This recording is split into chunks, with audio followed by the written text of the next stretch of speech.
I want to bring in Illinois Democratic Congressman Raja Krishnamurthy. It's good to see you again. But before we look forward, I think it's helpful to understand sort of the mindset. Take me inside the conversations leading up to Kevin McCarthy's ouster. Did your colleagues talk about who you thought might take over? Did that factor into your decision? Or was it more about, we don't want Kevin McCarthy, we'll take our chances after that?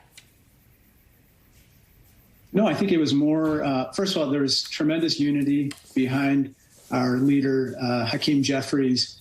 And I got to tell you, this is really the case. Almost all the comments in our caucus meetings were really directed at what's best for the American people. How do we make sure that this House functions for them? And I think that really talk about what would happen if Kevin McCarthy were removed didn't even happen, to my knowledge. It was more focused on how should we conduct ourselves and how should we behave during the proceedings, and what should we do that would really hold up the interests of the American people first. Right now, the two who have officially declared, as you know, are Steve Scalise and Jim Jordan. You served with Congressman Jordan on the Oversight Committee.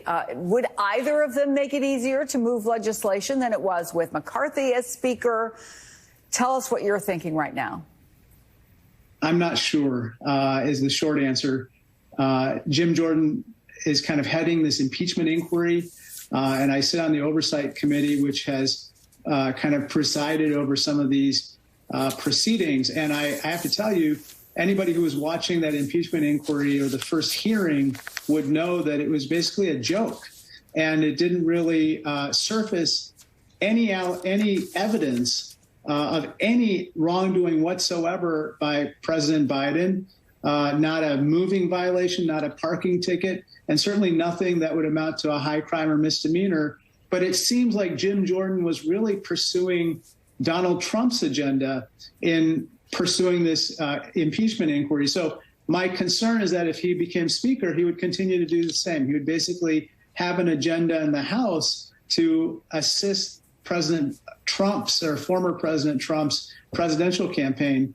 With regard to Mr. Scalise, I know him. He's respected primarily because of the fact that he was shot in 2017, has recovered from that largely, and then now is going through chemotherapy and has endured his sickness with some admiration. And so, but I think that the main thing right now, Chris, is who is somebody who is going to have the American people's interests first and foremost, because, as Speaker of the House, you're Speaker for all the people, not just Republicans, and certainly not just hardline factions of the Republican Party.